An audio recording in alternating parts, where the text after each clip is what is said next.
The Map by Cece. So, did you do this to yourself, C? The school nurse gripped my left forearm, closely inspecting the long, shallow cat scratch-like wound on my left forearm. I had in fact done this to myself. I hesitate for a moment, pursing my dry lips.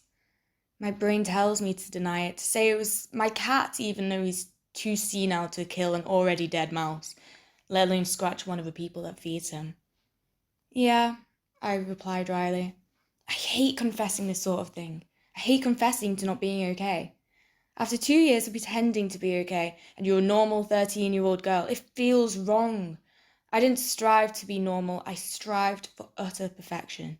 This was my flaw, one of many flaws. That day shaped my life. My name is C. I have ginger hair and freckles. I'm short. I guess you could call me a tryhard, someone who strives to do their best in everything, even though it's clearly impossible for someone like me, someone who definitely isn't perfect. I strolled down the corridor the next morning, on my way to see my head of learning, Mr. J. Mr. J is one of my favourite teachers. He is calm and collected and doesn't really shout. He knows how to deal with me. We have the same views on most things, except he's constantly trying to get me to stay in school when I really don't want to. I go and see him most mornings to complain about my day, to cry. He always seems to have time for me. There's usually a small crowd of popular people outside his office. Today, I am the first one there. This morning I feel anxious. I don't want to be here today. I don't want to have to deal with everyone, and I especially do not want to go to maths. Maths is easily the only subject I'm awful at. Except DT. I lean up against the wall, my back crying for some relief. I sigh. A slightly tearful sigh. School isolates me. It makes me feel even more lonely and upset than I already am. The issue with me is I struggle to express my feelings. I can't write them down or tell people because I'm terrified of judgment. I'm scared that if I seriously sit down and express my emotions, I'll feel so out of depth or uncomfortable. Or both.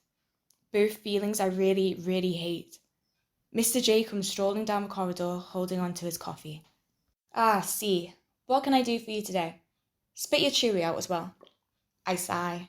Mr. J always seems to notice my chewing gum, even if it's hidden under my tongue. I obey, sitting down in the chair closest to his desk.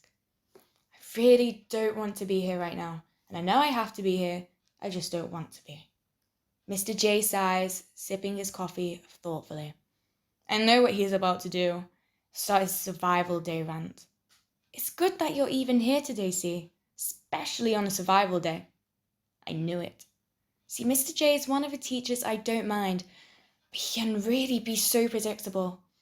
The school bell rings to indicate it's time to head to morning form. Ugh. Our form tutor, Mrs. V, left a while ago, so we're dealing with cover supervisors until further notice. I trudge out of his office and into the mid-May breeze. The school day was a blur.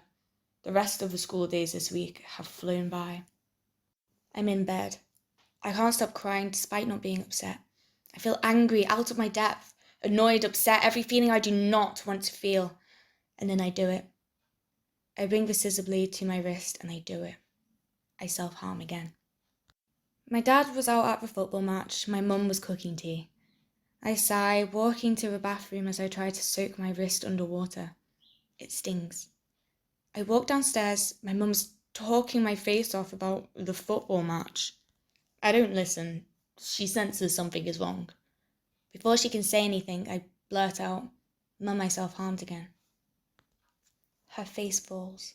She envelopes me in the mumsy hugs she always gives, the ones that nearly make me cry. But I don't. I'm more in shock than upset. She helps me wipe it with TCP. It stings, but I try not to wince. It almost feels like this cycle. This feeling of being a teenager will never end. But I know it's not all teenagers that experience this. It's 1 in 14. Being a teenager, I've memorized this statistic by now. Teenage years are scary, especially in this generation, the generation of social media. Now, as I write this, my scars have healed and I am 2 months and 20 days clean. Self-harm recovery isn't nearly what I expected. It's so much harder. But my scars remind me who I'm grateful for. My scars remind me of my battles. My scars remind me of who I am, what makes me unique. This is the map that shows us where we're going, and this is the map that shows us where we've been. Isabel Pullman, Wonder, by R.J. Palacio.